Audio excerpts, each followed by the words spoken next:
Hello, everyone. It's a pleasure to see all these people here. I'm Walter Kunkel with the Georgetown Wargaming Society. With me today is our special guest, Harrison Brewer. Harrison is the first urban planner that we've actually had in our little lecture series, but he's also a game designer.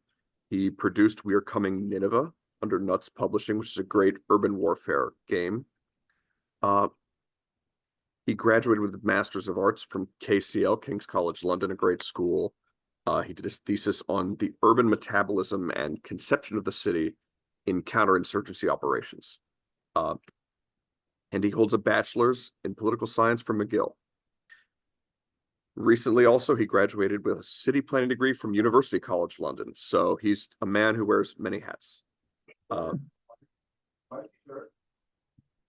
Harrison, how are you doing today? I'm excited to host you.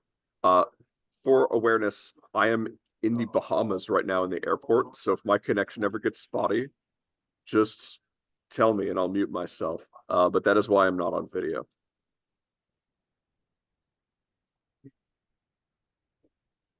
Wonderful. Do we want to wait a little bit or should we just get started? I think we can get started. We have a big audience here. So wonderful. Without further ado, I will pass it off to you. Harrison, if you would please take it away. Thank you, Walter. Thank you very much. Can I just check that everyone can see my screen very quickly? That's coming through, I hope. But anyways, let's begin. Yeah, so thank you very much for having me, Walter, Sebastian. It's wonderful to be here. I've been looking forward to this talk for quite a while. It's just been in the books for a few months now, so I've had quite fun going back through my old dissertations, some of my old work, and also reading through the design notes and the rule book for We Are Coming Nineveh again, which has been a nice revisit. But what I want to do today is basically to sort of unpack, I guess, partially the design process that we went into when we were looking at designing We Are Coming Nineveh, but also I think some of the finer details about, I guess, urban warfare, urban counterinsurgency, and some of the difficulties and the complexities of modeling urban space, but also urban place. And that distinction we'll get into as we go. This image, the background image, is actually, it's a painting by David Roberts, I think. It's the siege of Jerusalem in AD 70 by Emperor Titus, so the Roman soldiers there in the bottom right, sieging the ancient city. Yeah, I thought it was a good way to start, and one of the, funnily enough, yeah, similar, I think, in some ways in tactics to the way that urban warfare has been conducted up until quite recently. But let's begin. So yeah, the aims, I guess, of this presentation is, firstly, I want you all to leave with perhaps these sort of three ideas. Is one, that urban warfare presents a very unique challenge, and it's very unlike conventional combat, and that interacts as well with the way that we model both urban warfare and conventional combat, and there's some sort of acute differences that I think we need to drill into or explore more. I think that the traditional models fail to capture urban complexity, and definitely there's this idea as well that cities are living, complex, adaptive systems. So we traditionally see cities as environments, as basically just sort of blank space, buildings that we walk through. But as we're going to get along, there's lots of different layers of interaction that make them far more complex than any other sort of warfighting environment. It's partially why it's been referred to as the graduate level of warfare. And then this third point is, how do we better model urban spaces and the communities within them, particularly through the lens of wargaming? And how do we model this idea, this urban place that I've been talking about? And hopefully we'll get an answer to a few of those, at least. So I got a very lovely introduction by Walter, but here's another one, just sort of to lead you through how I came about doing this. Here on the right's a nice picture, actually. That's me and my co-designer, Juliette, doing one of the play tests for the games. So yeah, I went to McGill University, so 2016, 2018. Within McGill, there was a class called Poly 452, which was a conflict simulation class, basically run by Rex Brynan, that was looking at how we model conflict in all its different ways. Now, I hadn't come from a sort of a hobby wargaming background, but I do have a sort of strategic video game background. I played a lot of video games when I was a kid. Still do, actually. And my co-designer, Juliet, she had a theoretical and sort of academic background in Middle Eastern studies. So together we came and created a team, and we started modeling. We are coming in at the very first sort of editions of it. Once I graduated, I then went to King's College London, and that's where I wrote that dissertation on reconceptualizing the city within urban coin doctrine.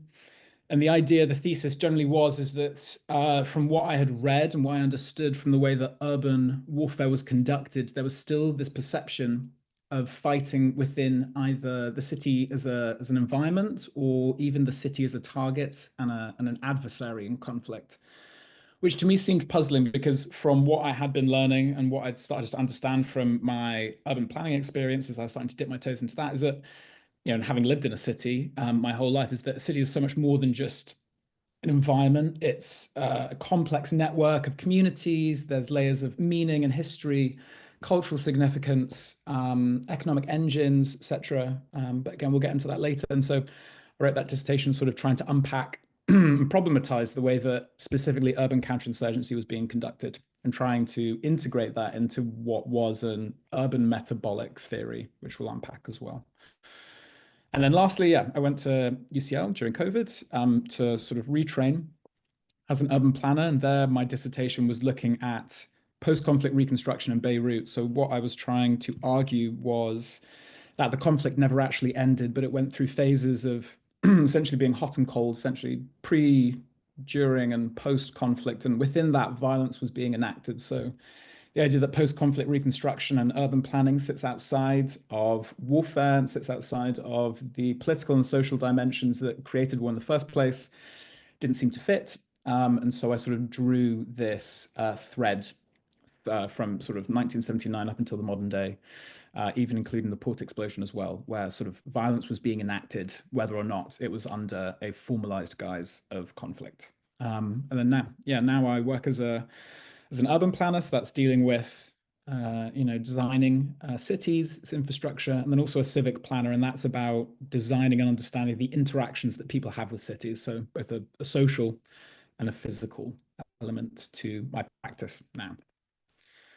So this is how the presentation is going to go. We're going to start. I want to sort of understand the city. I want to unpack some of the different ideas that I have about the city, that other writers have had about the city, and why the way that we conceptualize the city is perhaps not entirely true, particularly in a sort of warfighting context. Then a little bit of look at the Battle of Mosul itself, and then we'll look at the game itself, and then lastly, sort of challenges in modeling urban combat. I've got a couple of examples from other games and other ideas that I think would add extra dimensions to modeling urban warfare. Particularly a lot of room, I think, in this field to sort of push the boundaries of what's possible, what we're trying to do. And then lastly, just a few conclusions and provocations. So understanding the city. So there's a urban theorist known as Richard Sennett, US born, but he works in London, has done a lot of work with UN Habitat as well. And he wrote this book called Building and Dwelling, Ethics for the City. And within that, he begins by separating the city into two constituent parts, what he calls the ville, that being the built and physical form of the city, the streets, the buildings, the infrastructure. And then on the other hand, he has what he calls the cité. So from the French meaning citizenship, it references, anthropology, character of place, urban character, something we talk a lot about in urban planning. It's how people feel in spaces. There's meaning they attribute to different spaces.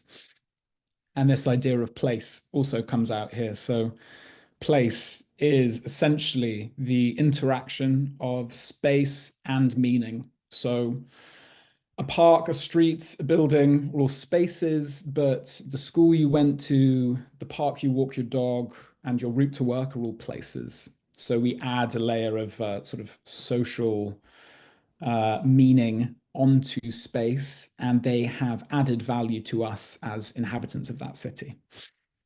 And so it's sort of a subtle distinction, but a physical and a psychological distinction is how I would put it.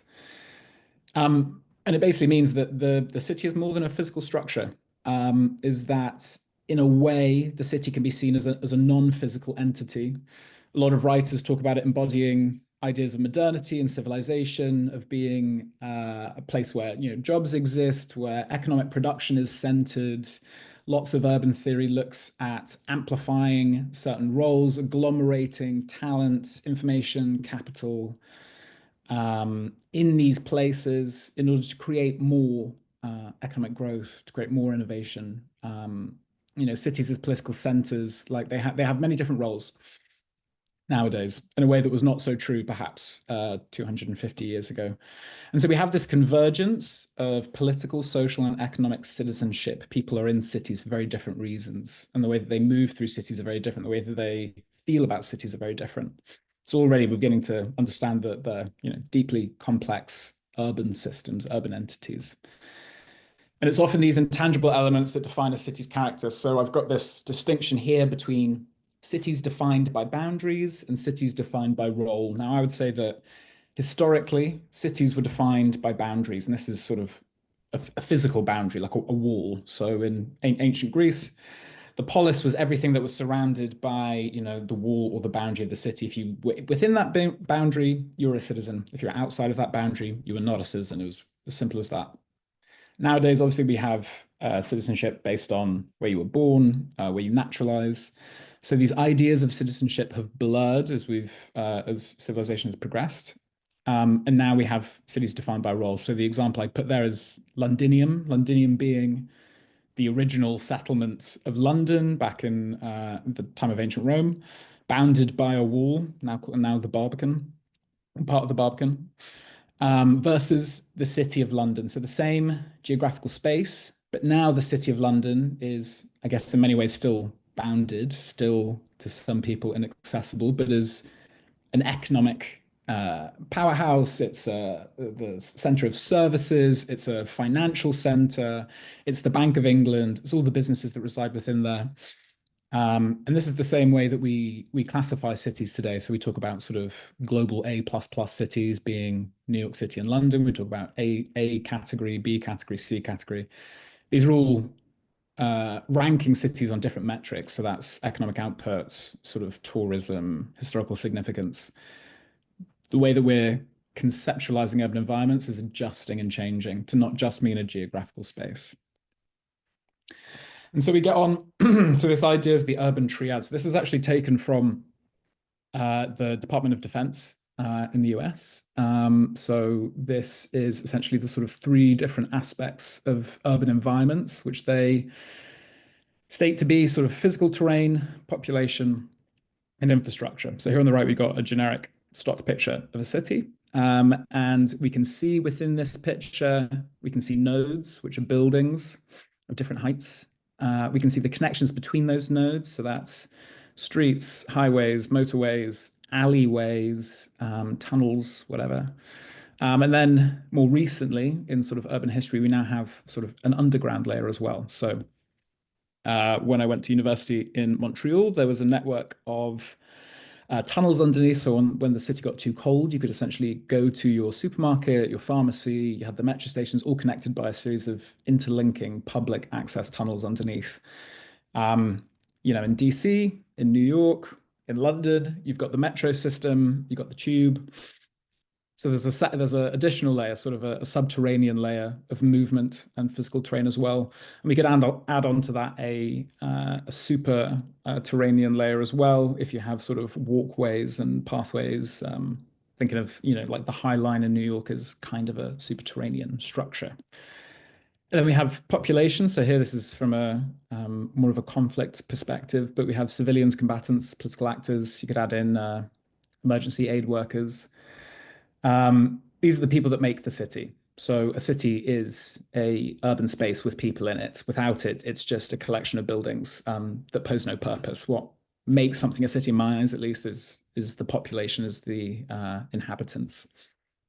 And then we have infrastructure.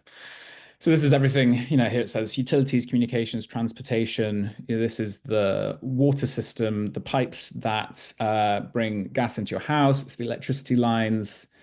It's telecoms, it's Wi-Fi, it's broadband, all the rest of it. This is sort of the critical infrastructure. What is required to keep a city going and what is required to keep a city alive and to provide a a quality of life to its residents as well, to its inhabitants. And so if that's the sort of traditional urban triad within a sort of military context, I believe that there's sort of an expanded model that I think is beginning to sort of creep its way into the way that we think about cities, definitely I mean, for sure in a private sector context, but I think also in a sort of military context as well, is that there's this added layer of place, meaning, and social infrastructure. And within that, I've added a couple more. So, you've got things like historical significance of certain spaces, cultural landmarks, community networks. This is something that really came out very strongly when I was doing the research on Beirut, is that there were certain markets, squares, types of architecture, buildings that had incredibly powerful meanings to the people that lived there and to different groups as well. So people can have different maps of meaning or different places within a city or within the same urban environment, depending on who you're talking to. And I think this expanded model, this sort of added layer of social infrastructure, is part of this whole thesis about the city being more than just a collection of utilities and networks, but actually a place with psychological, social, and historical meaning to both to inhabitants and to foreigners as well. And I think that within the way, particularly when I was doing the urban counterinsurgency research, it was something that was really lacking from the way that urban warfighting was being undertaken, was understanding the relevance and the importance of certain spaces and places within the city to the people they were trying to win over. And this is something that will crop up later on as well. So I've talked a little bit about the city as this sort of living entity, and this comes from urban metabolism theory. So this is usually used in environmental science, environmental studies, and it's basically an analysis of material flows in and out of an urban system. And this is now starting to be applied to sort of social and political systems as well. But at its basis, it's essentially where does the energy get produced, in what coal-firing power plant, along what lines does that reach the city, how much energy is wasted in that transference. It then enters a substation, which then gets put into into the mains, which then goes into your house. It's about understanding all of the different nodes that create a system that keeps a city alive. And on top of that, there is this idea now of urban social metabolism. So the same way that we can analyze flows of goods or flows of energy or water, we can analyze flows of people, of information, and of capital. And so more than a social context, this is a socioeconomic or a socio-political layer that we're adding on top. And here I've picked out some specifics to a city in conflict. So we understand the way that people migrate in and out of cities at times of war, the way that information is communicated, particularly now in the day and age of social media. We're getting live reporting, we're getting Snapchat videos of cities in conflict, and we're also seeing different times of capital flows. This is probably looking at more of like a strategic operational scale, but how does money move in both to the residents, but also to the armed groups within? So from a counterinsurgency perspective, that's something to be very mindful of, is how are people being funded, and how are they gaining resources, how are they getting arms, munitions, etc. And I think some of the outcomes of this, particularly if we're taking this very like long-term, long-range view, which I think, as I'm trying to get across, I think is really key when we're talking about urban warfare. It's really important to think about the pre-conflict and the post-conflict scenarios.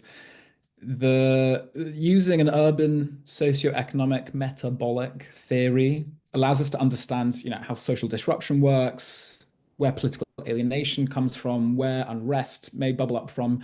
And again, looking at that Beirut example, you had sort of 3 stages of warfare and 3 stages of reconstruction. And during those stages of reconstruction, I don't think any of these sort of lenses were added. And in fact, the reconstruction would even make it worse, like would exacerbate conflicts between people, would divide neighborhoods. and basically ensure or heavily lean the city towards dipping back into a conflict scenario. And so this last point is that, the city responds in real time. We think of urban planning. Urban planning thinks in sort of decades and, sometimes even centuries, the way we think about 100-year life cycles for buildings. But the city itself responds in real time.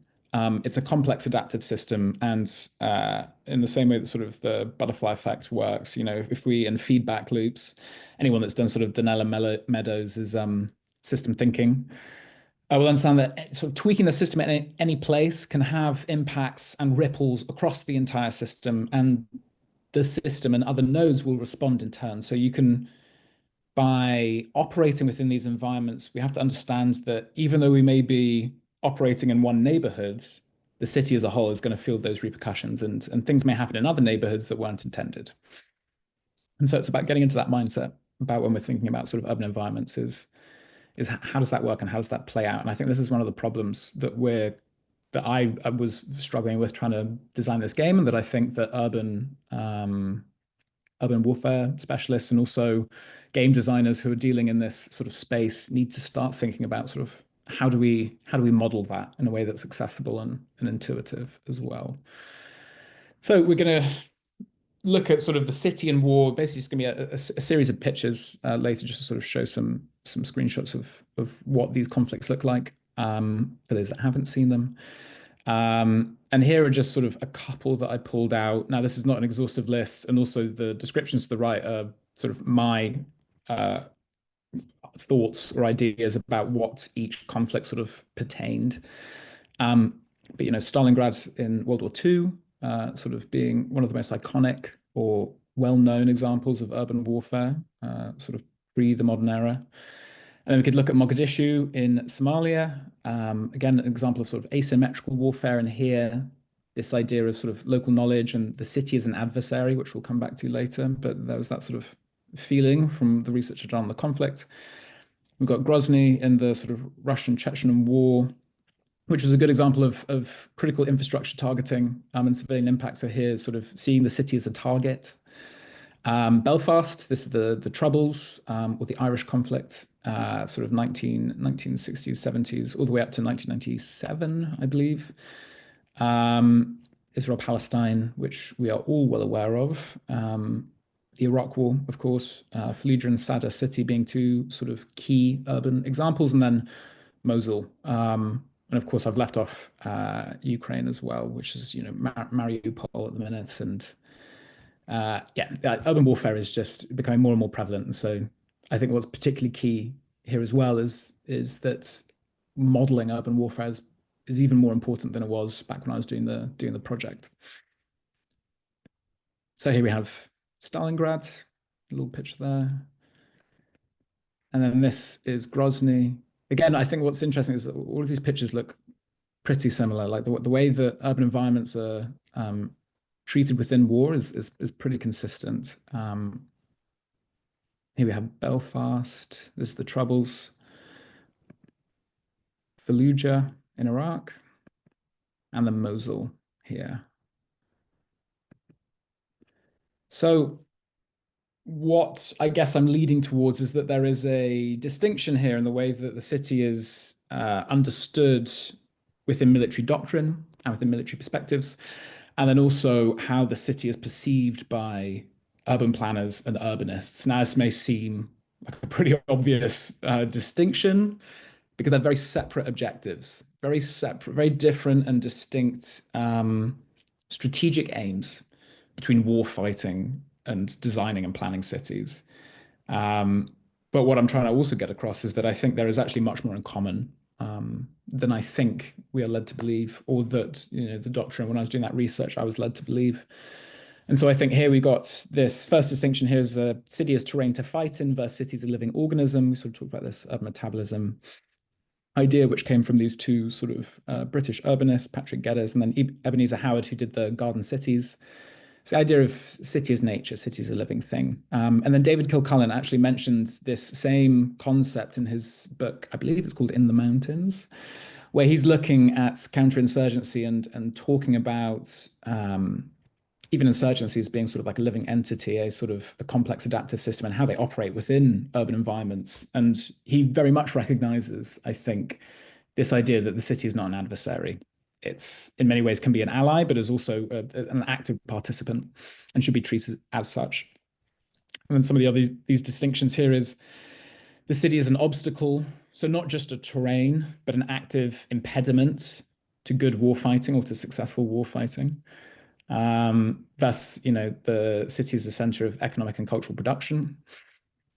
And then we have, lastly, this idea of the city as an adversary, so an active participant and an active opposite participant. Thus, is a symbol of modernity, of civilization, of something that needs to be preserved and protected if a post-conflict scenario is going to be, successful for the inhabitants that live there.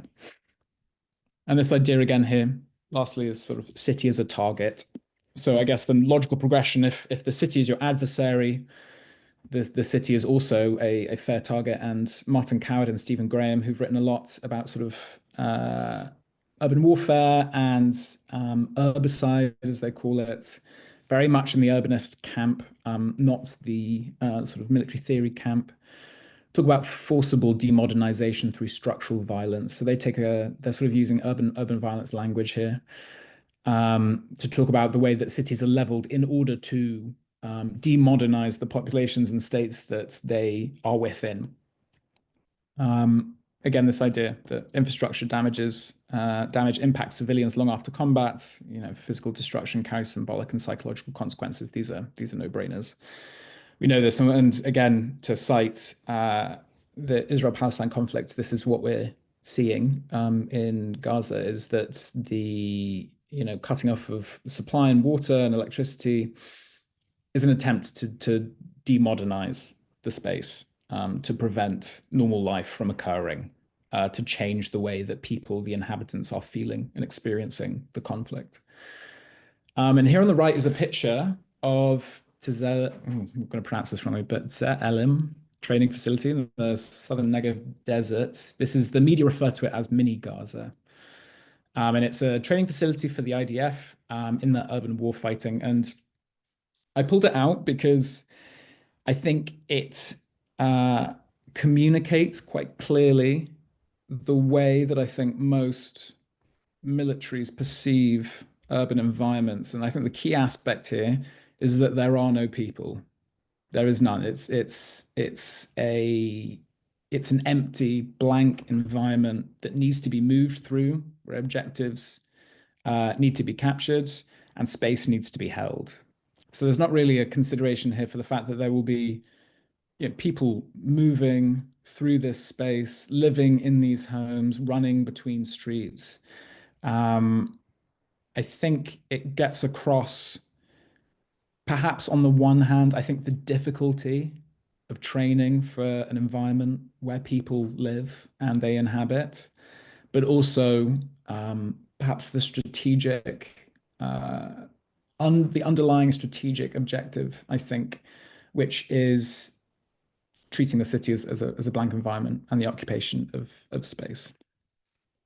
So lastly, what does it mean to fight in the city? Urban warfare takes many different shapes. So, I'm talking primarily a lot about sort of insurgency and counterinsurgency, but there is this idea by Krulak, a theorist, who calls it the three-block war, which I'm sure some of you would have heard of. But the idea is that on one block, you're peace building, on another block, you're war fighting, on another block, you're, performing hearts and minds operations, or you're sort of triaging. The idea is that within the city, sort of three different states of conflict and three different types of battle operations can be occurring at the same time, simultaneously.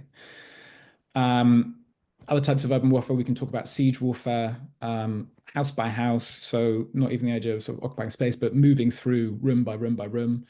And also policing, we haven't talked about. But that's sort of where, counterinsurgency gets its sort of ideological genesis is colonial policing by the British Army in the Middle East and in Malay.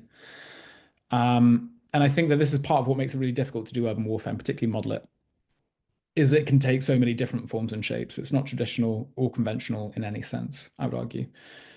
We talked about presence of memory and experience. and this idea, the current approach and the reality.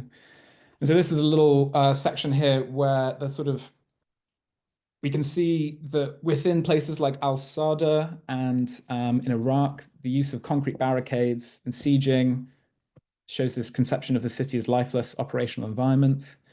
We can look at the targeting of critical infrastructure, dismissing a role, or perhaps even acknowledging the role of the city as a service provider and a habitat.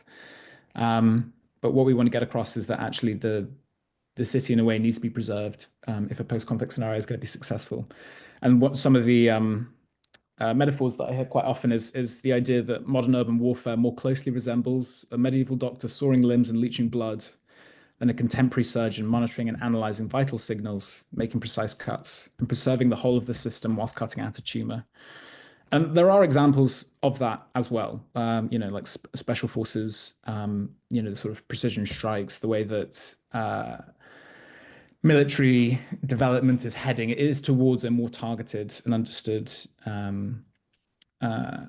way of fighting within cities. But I still think that there is this dismissal, I guess, of seeing the city as a patient as well, as something to be preserved. So now the Battle of Mosul. So this is the subject matter of the game. We are coming Nineveh, named after the Iraqi-led operation that took place between October and July 2016, 2017. Mosul was the place where the so-called Islamic Caliphate was declared at Al-Nuri Mosque. And it was known as the Jewel of Nineveh. It was symbolically important to the people of Iraq, and marked one of the deadliest urban battles since World War II, since Stalingrad. The way the battle sort of went was a combination of Iranian-backed PMF, the sort of Popular Mobilization Force, which was mostly, I believe it was Shiite fighters sent over from Iran. There was US coalition-backed forces that mostly provided support, surveillance, reconnaissance, and some training to the Iraqi army. But the ground forces were predominantly Iraqi soldiers. And so the way the battle went was a sustained aerial bombardment ahead of ground operations where inch by inch, street by street, the Iraqi army moved in and pushed out Daesh from Mosul. And I use Daesh because that's the term most commonly used in the Muslim world. Calling it ISIS or ISIL sort of gives a sort of legitimization to the movement's claims. Daesh comes from, basically means to crush or to sow discord, to oppress. So it's a bit more of a pejorative term. So within this presentation, that's what I've used, and that's what we use in the game as well. So on the contrast, when we're looking at sort of what Daesh, how they were fighting, it was traditional insurgent tactics. So IEDs, makeshift drones, tunneling, urban traps to resist advance, and civilians were caught within the middle, sometimes used as human soldiers, sometimes press ganged into fighting, and oftentimes just caught within the crossfire as well. So I'm not sure if you guys can see my cursor, but the Battle of Mosul essentially took part on the western bank. So this whole section was fought, and it was an encirclement is how it was done. They were pushed, the old cities, essentially this sort of middle couple of zones right here. Al-Nuri Mosque sort of located right there. So like I've said, the fighting was slow, methodical, and intense. It was traditional urban warfare. Lieutenant General Stephen Townsend cites it took weeks to gain meters, which sort of goes to show how slow and how drawn out this fighting took for what is a sort of not a huge amount of space. And there was a lot of historical precedents in the way that it was fought. It was block by block clearing, this idea of mouse holing. So this is breaching walls, internal walls, to fight through or to create new passageways through urban space. Because obviously moving down a street, you're massively exposed, particularly because of the verticality of buildings. This is another aspect of urban warfighting that's quite difficult to get that sort of three-dimensionality. So they would mouse hole, which is something else that was used during Stalingrad. And then this idea of siege warfare as well that keeps cropping up. The encirclement of Mosul and the sort of bombardment is reminiscent of like a medieval era siege where you're firing catapults and trebuchets at a building. slowly whittling down the internal forces until you move in. So some statistics here. About 99.9% of those who fought and died were members of the Iraqi security forces, as well as Kurdish Peshmerga, and then these PMF, Popular Mobilization Forces as well, was about 8,500.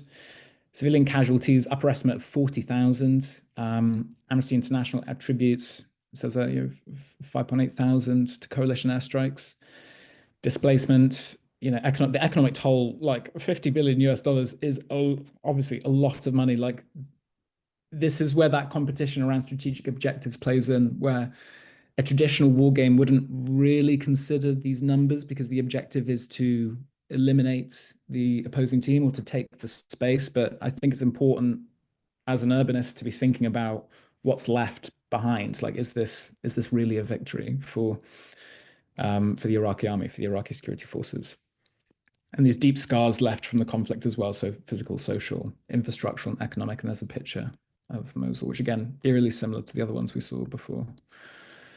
And this takes us up to the board game. So We're Coming Nineveh. So this was, as I said, a project that we did at university, and then was designed by me and Juliet, and then developed by Brian Train and Rex Bryan. And so Rex, who taught us, and then Brian, who I'd met a couple of times, but is a brilliant, really amazing sort of I would say, urban warfare and counterinsurgent sort of gaming specialist who's done some really fantastic games about asymmetrical conflict. So he came on and also helped to develop it, and then it was picked up by Nuts Publishing a couple of years ago as well. So this is one of the very early playtests of the game. And we'll talk about some of the individual aspects here, but it was quite fun just to sort of see where it all began and then see how it turned out at the end. So yeah, very many thanks to the graphic designers at Nuts, because they made it look really good and cleaned up a lot of the different elements of the game to make it much more legible and accessible to an audience as well. And so from a traditional warfighting perspective, there are three aspects of the conflict that we really wanted to pull out of the Battle of Mosul. The first being area movement, so how to translate that street by street, inch by inch fighting, and also get across the sort of urban grain. Urban grain meaning sort of the density of the buildings, the sort of narrow passageways. The old city is far more densely laid out. Sort of, it's got a medieval architecture. The streets were too narrow for tanks, whereas the sort of open plains around side and sort of the lesser developed parts were able to have sort of tanks roll through. So we had to model urban density in some way, and also the irregularity of urban space. The sort of neighborhood layout was sometimes quite irregular, and the sort of streets connecting it. But it was important to us that we translated as authentically as possible how those paths took. So we went for an area movement example. Let's see if I can. Yeah, you can sort of see here. So each of these are some of those zones that I was talking about, and I basically used a bunch of different sort of geographical information system maps, GIS maps, and Google Maps and other sorts of things to draw out each of those individual areas. We used a block system, so a double-blind system to model fog of war, incomplete information, and the difficulty of identifying and targeting units. And we also included something called rumors. So basically, Daesh had additional blocks that were basically just nothing behind it, just to sort of represent, false or poor intelligence. And again, to communicate this sense that it's very hard to track the movement of forces, particularly an insurgent force, within a very fine-grained urban environment. And so we did that through this sort of double-blind system, as we can see here. So, you can't see the other side's blocks, but then also the addition of these rumors. So, any number of these blocks in the old city could be troops, or they could not be. So the way that you position your own troops changes. And then we also added in this idea of capabilities. So, there's tons of different tactics, weapons, and technologies that we used in the conflict. And I think one of the characteristics of urban warfare, particularly at an operational level where it's drawn out by an insurgent, is that there is innovation too. So, makeshift drones sort of first showed up, I would argue, around this period, definitely used in the war. And we also wanted to have the sense that the system was replayable. Like there had to be an element of it's not just a one and done kind of game, but that you could trial different strategies and methods for both sides, for both Daesh and the ISF, and see how that worked out in this model, in this urban model that we'd made. And so there I've got some examples of some of the different capabilities that we have. And yeah, so ISF and Daesh draw from different sets, which reflects that character of urban warfare, that asymmetricality that we were trying to communicate. Here are some of the early prototypes that we were making. And then here's the sort of modern version as well.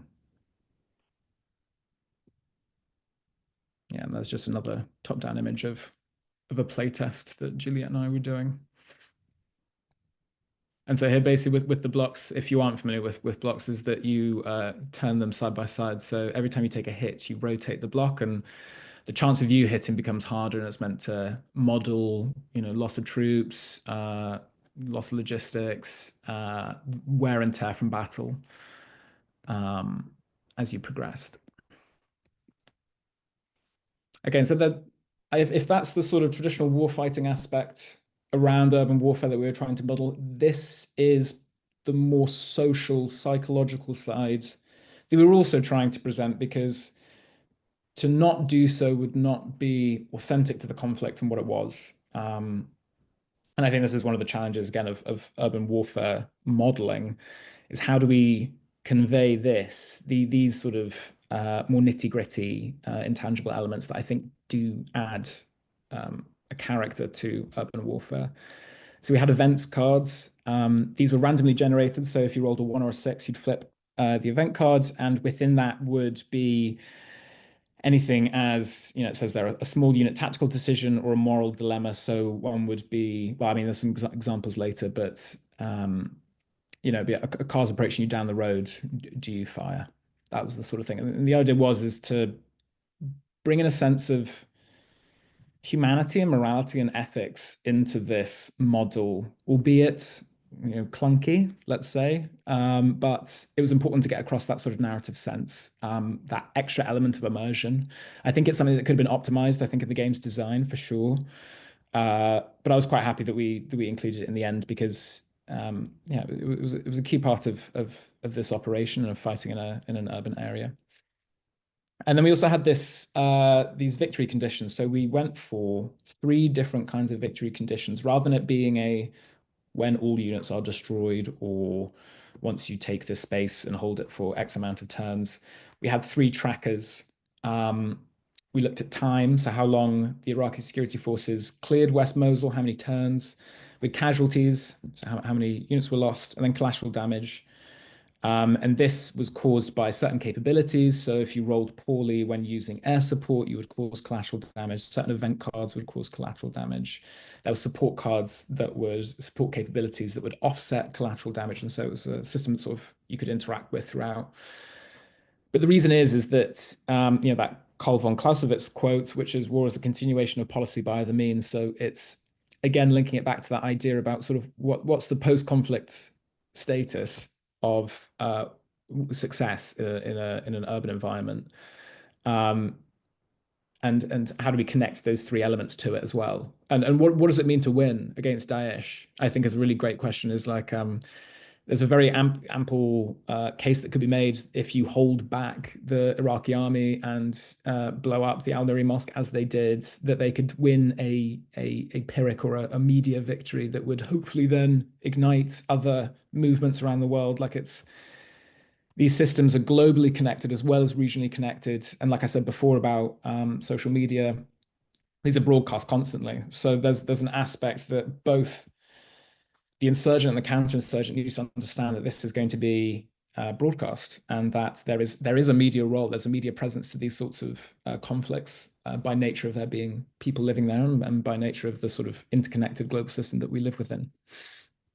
And so it says here at the end, it is possible for no one to win. Someone will always have won per se.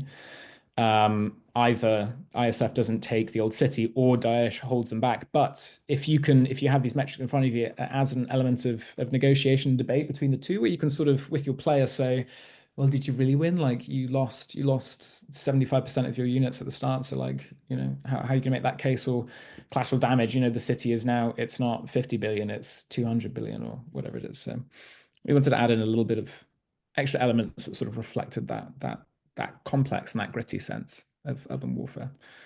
So yeah, here you have a before and after event card on the left. Accusations of human rights abuses, and this is true. These are true. These are true events. So we had others about sort of journalists being captured and stuff like that. These were all actual things that had happened during the conflict. And then on the right, the sort of more modern version, where you got local guide. If you, depending on how you roll, positive or a negative fact. And that's what I mean about being clunky. There was an element of it where it was how good you rolled, and you could sort of fly through them and not really get that sense of narrative immersion. But I think that's a problem of game design, full stop, particularly board game design.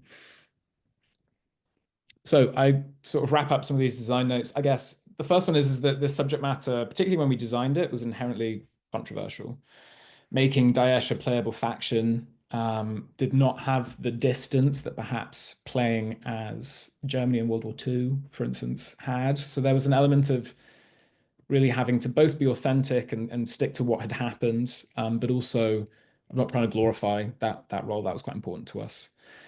And there were also some sort of, I guess we could call them ethically controversial mechanics. For instance, we included Ashbal units, which are basically sort of child combatants, kids that were press ganged into fighting. And we also included things like journalist deaths. In the original game, we cited the names of the journalists almost as,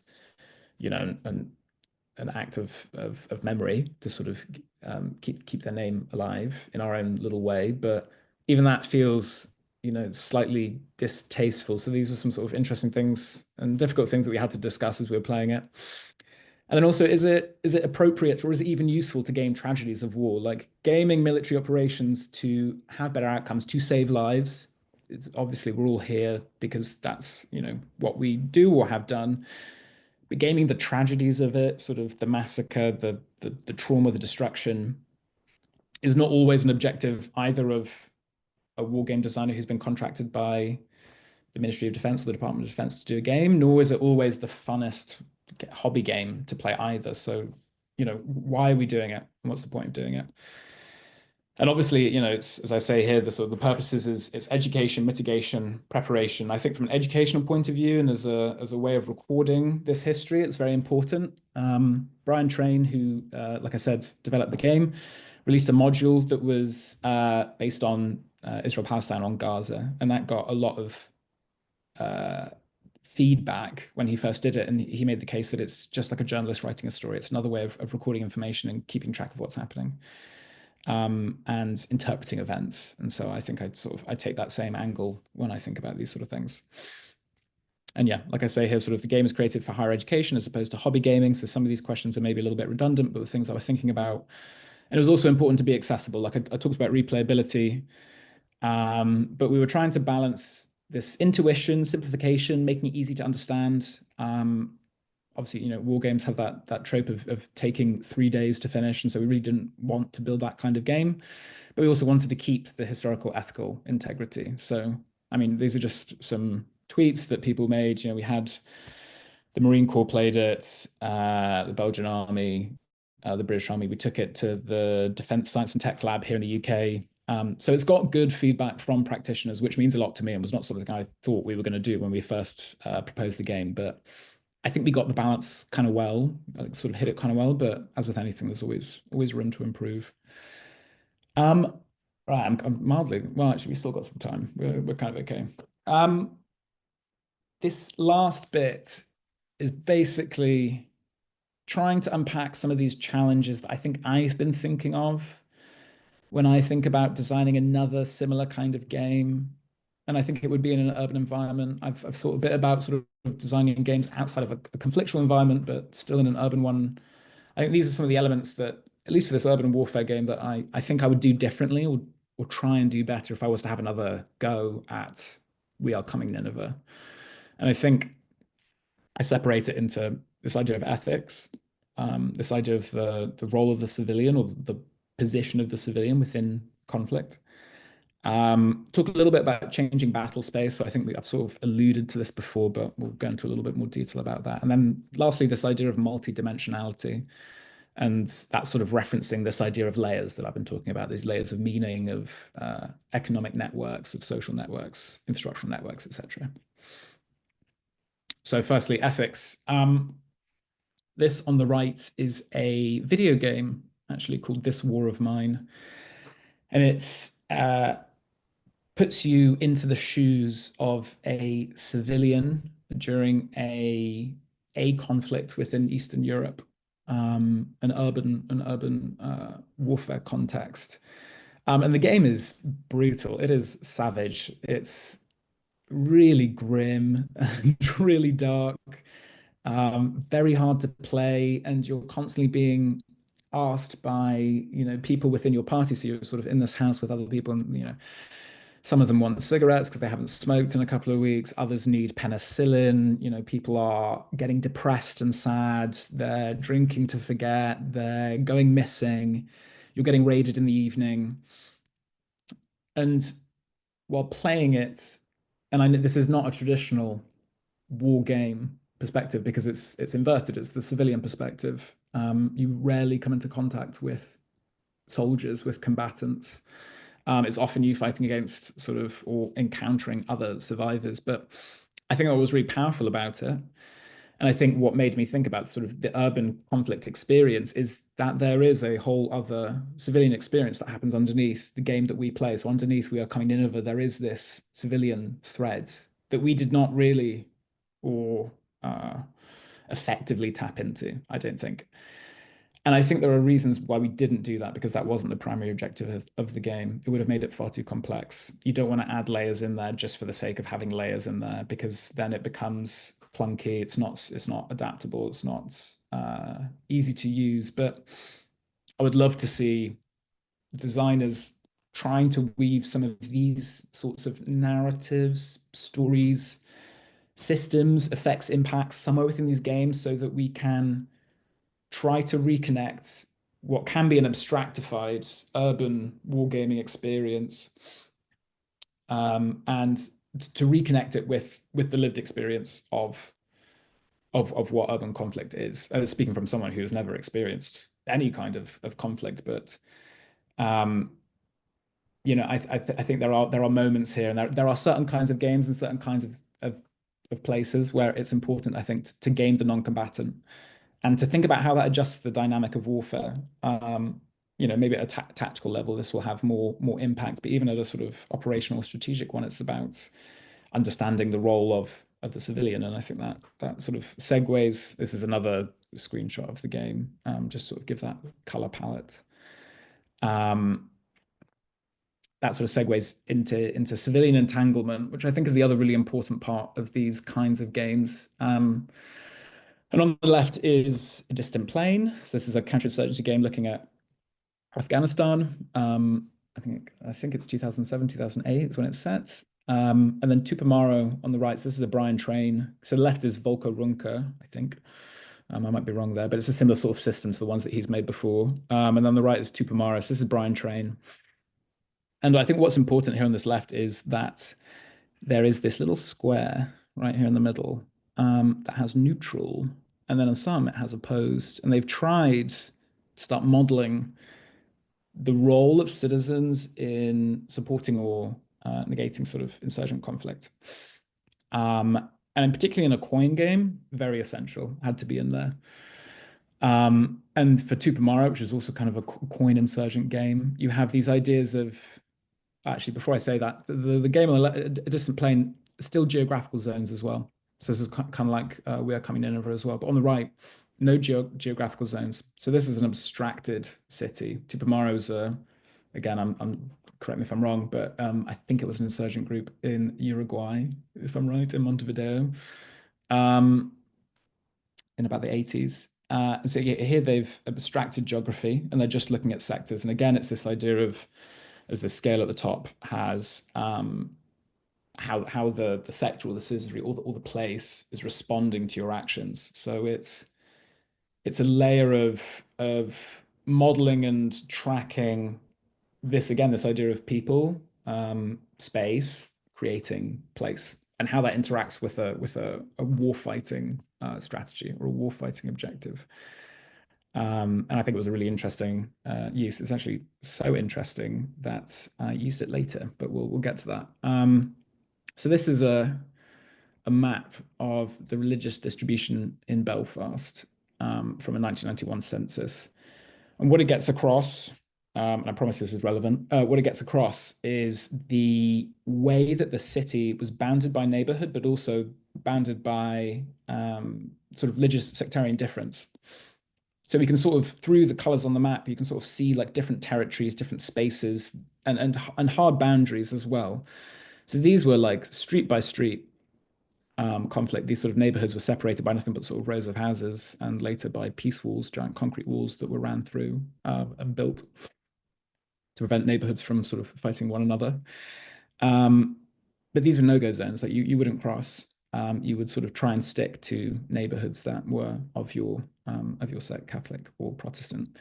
And I used this map to create this game. So this was a university project that I did when I was at King's College London. So after I'd left, after I'd done We Are Coming Nineveh, and I tried to incorporate some of those ideas about civilian sentiment, again from a sort of counterinsurgency perspective. So the idea was to try and model how Protestant and Catholic populations would respond to invasive sort of policing and counterinsurgent actions by the British Army during the Irish conflict.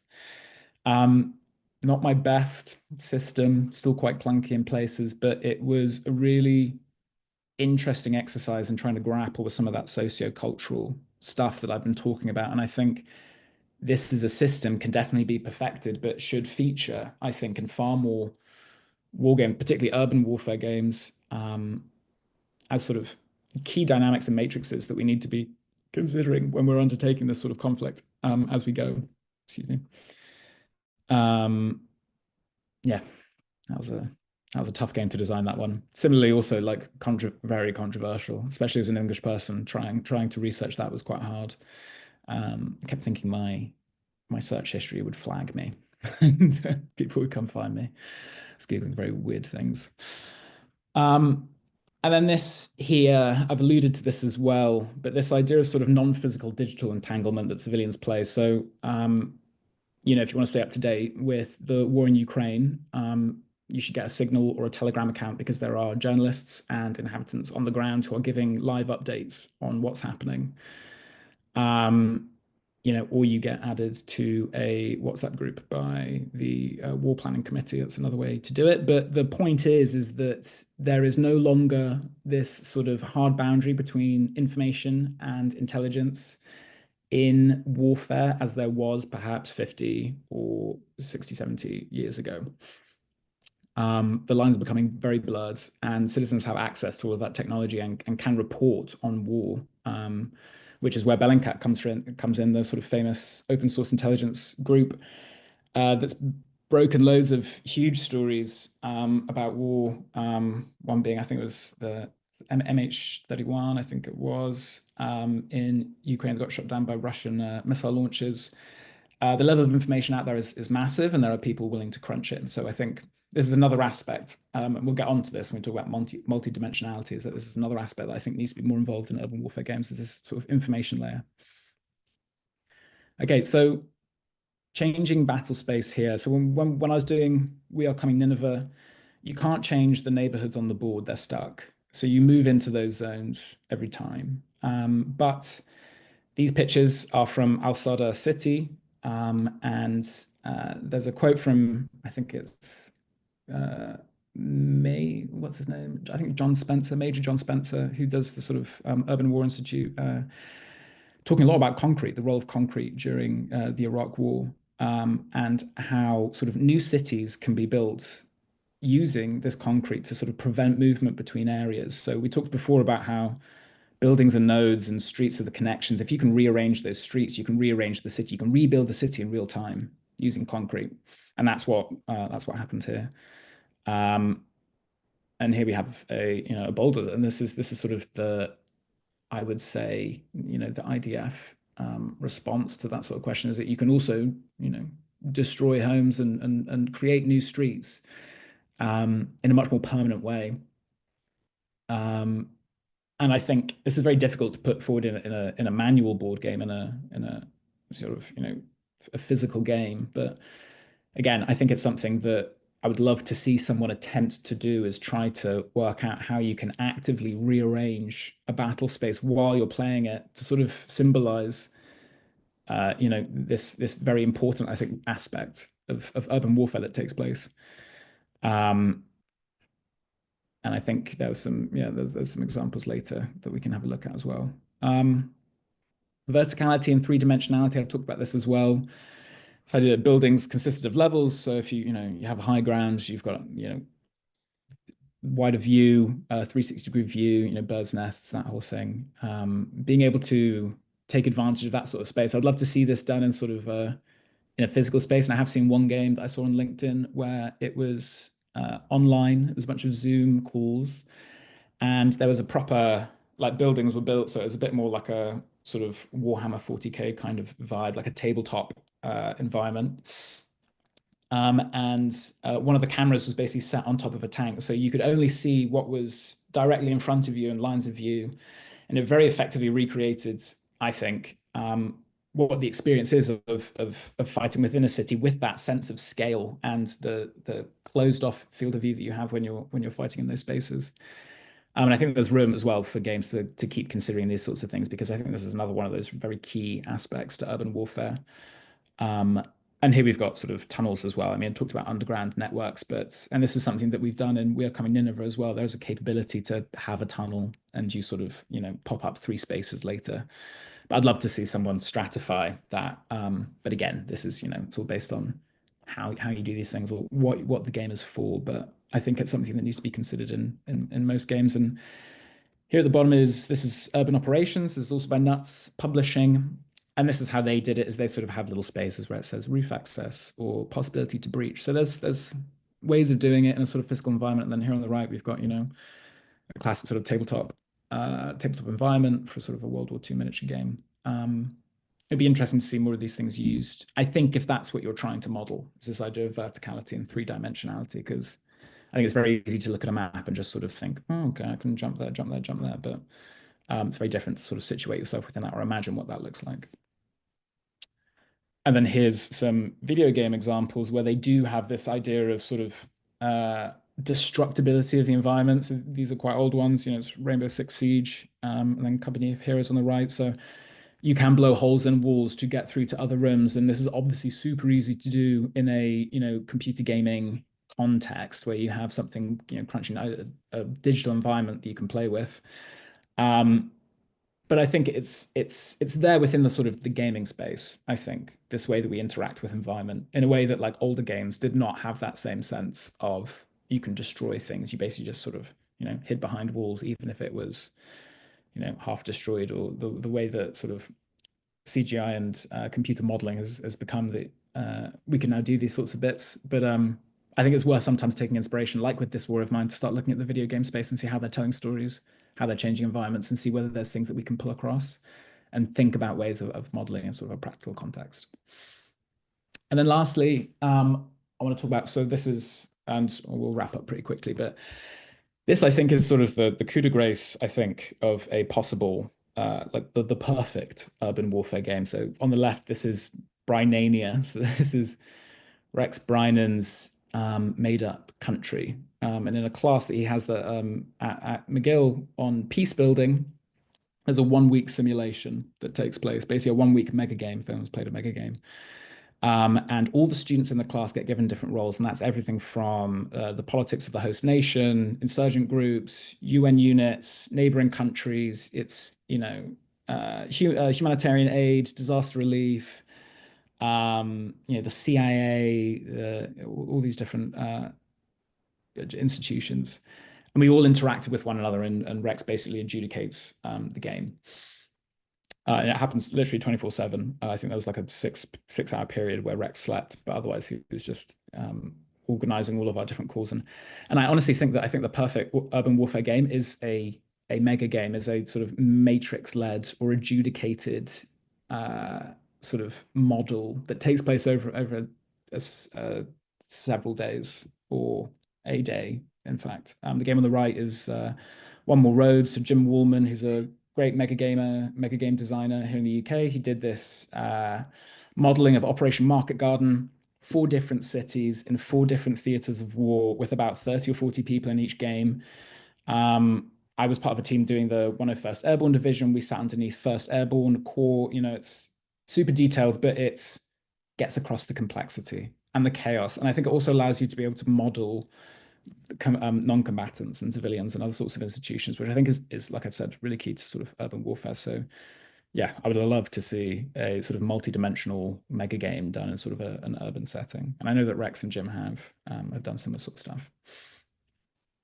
So to sort of wrap up, I guess this first question is what is the question you're answering and what's the purpose of the model? I know I've talked about lots of sort of crazy ideas about things that we could do, but oftentimes that's not what's asked of us. And if you're a consultant, then that's, it's up to the client to figure out the brief. And also thinking about sort of educational versus operational training purposes. Are you trying to tell a story, or are you trying to educate or sort of train practitioners? Complexity and playability I've discussed, and sort of representation of civilian dynamics and inclusion of political and social dimensions. I think that's low-hanging fruit and something that we should do more of in urban warfare games.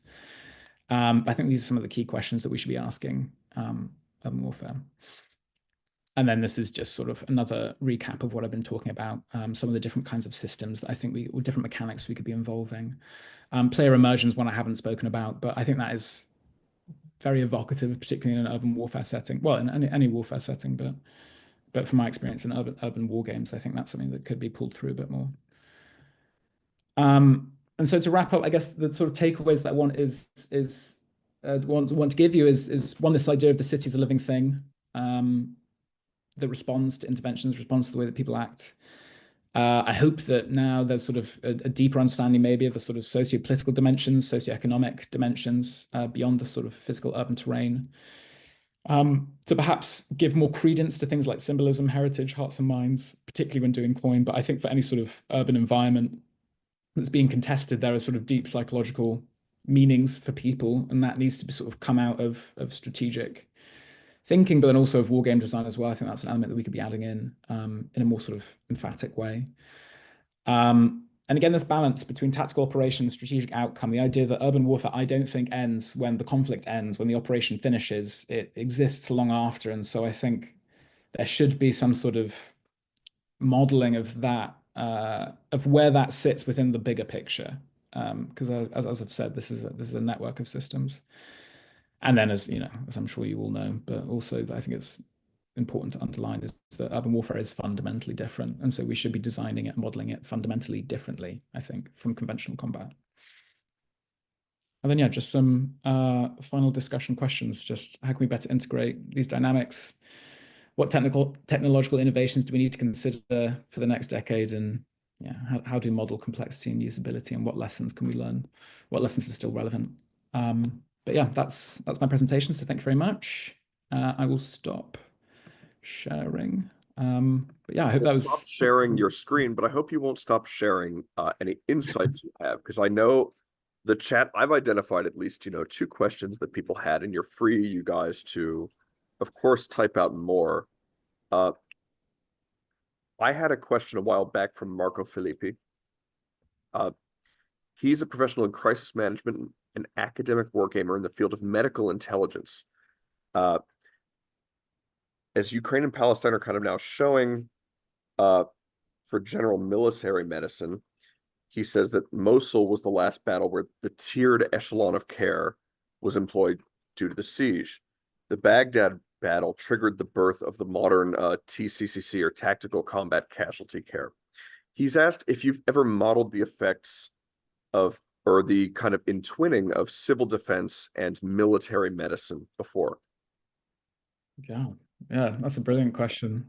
I personally haven't done that sort of work. But I think it's testament. I mean, the detail of that question is testament to, I think, again, the complexity of these sorts of occasions. But I would point to Rex's game Aftershock, which doesn't go into sort of the, I guess, detail of medical aid or triage within combat, but does begin to sort of unpack that sort of piece building mechanisms and how they're sort of operated on in a game space, particularly. But I do remember I did play one game a long time ago that was again not looking at sort of medical triage, but was looking at sort of the psychological impact of warfare on units. So it was very much looking at how do you model morale and how do you model psychological wear and tear of combat in a way that I think I've only ever seen done in like sort of very odd like Dungeons and Dragons games where people are modeling like losing a limb and stuff like that. I think there's a lot of room for it. Yeah, I think that's a really fascinating question. I have to look into that. Thank you. We had a question from Tim Demsham here. Uh, he asked, what negative feedback, if any, did the game receive after becoming a commercial game? Were there any changes to design in consideration of potential feedback? Now, I know as a designer, it can be quite, you don't often want to dwell on that. I know from personal experience, but if you're up to answer that question, we would be interested. Yeah, of course. Yeah, I mean, there was lots of negative feedback to me. I mean, in the grand scheme of things, no, but like I do sometimes egotistically go check the comments and the reviews. And I think there's things that people find difficult about the game. For instance, perhaps there were some mechanics that were a little bit clunky, i.e., the sort of event cards, the 1 to 6. People found it, and the way that we were modeling collateral damage in that game was it was very much sort of a consequence of your actions unless you took the appropriate capabilities to offset that. Um, and as a sort of meaningful game mechanic, or as a fun game mechanic as well, perhaps that needed a little bit more refinement to bring that sort of sense across. And I think in that presentation, I think I was alluding to some of those elements that about urban environments and the destruction of urban environments that could have been better done. So that was definitely some parts of it was the event card system that maybe wasn't as sort of yeah suitable to the game. I think beyond that, people did respond well to sort of most of the mechanics that we were doing, like sort of the double blind systems tried and tested by sort of urban operations. We basically just sort of chucked lots of these different models into a game. So there was nothing that was superly game breaking. But as with any sort of design project, I think there's always stuff that could have been refined or sort of worked out better by Juliet and I when we were coming up with it. I've seen that Rex is actually on the call, and Brian as well. So I'm going to tip my hats to them because they built a really fantastic solitaire system that's gotten loads of positive feedback from people as well. So, but then at the same time, there are people that don't like the solitaire system. So it's kind of, there was nothing game breaking that people didn't like. But there's bits that me as a designer would love to have another go at, I think, if I was given the opportunity.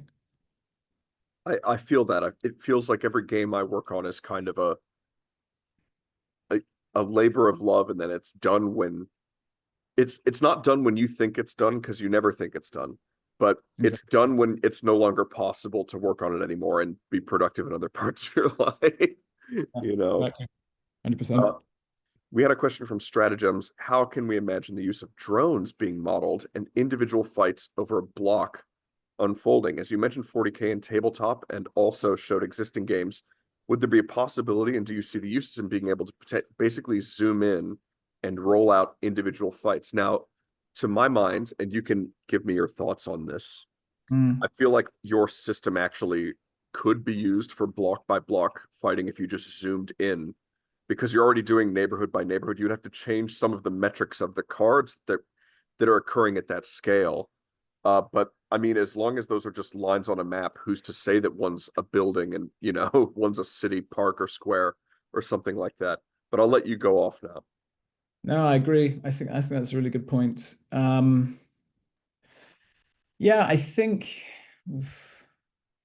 there would be ways to model it. And I did talk about sort of there's obviously other systems that model like air-to-air combat as well that I think could be appended. I think what's nice about We Are Coming Nineveh and what was sort of demonstrated as well by Brian's Gaza module is that I think as a model it stands up pretty well. So it can be, I think, modded or added to. Like there are ways that you could have like sort of an off-board game as well, where sort of you have that zoom in taking place. I think it would get the English word I think it was finicky, but I'm trying to think of a better way to put it. It would probably be a bit bitty, a bit difficult to sort of like time everything. But I think that sounds like an interesting game design problem to have, like how you'd align that and how you'd sort of play out that conflict. Trying to think, I know that Phil Sabin, who used to run the wargaming course at King's, who did when I was there, and he's now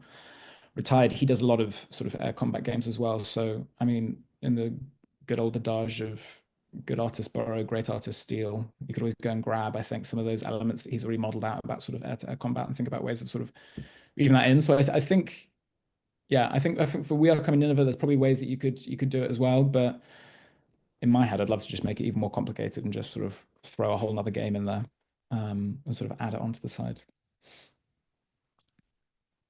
Another question from Matthew Breeze, which I think you touched on this, but it'd be interesting maybe to hear you go further in depth.